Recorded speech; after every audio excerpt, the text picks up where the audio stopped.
เอ้าสวัสดีครับ FC ทุกท่านเมื่อนี้สองเท่าลุงเจมกับยายโย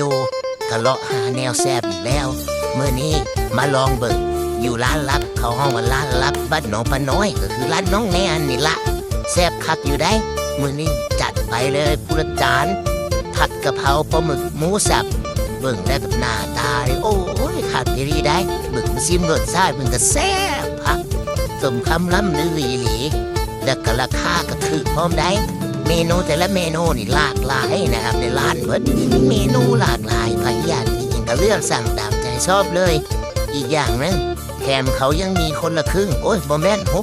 60-40ให้ใช้บริการได้พร้อมเมื่อนี้นอกจากสิสั่งผัดกะเพราปลาหมึกหมูสับแล้ว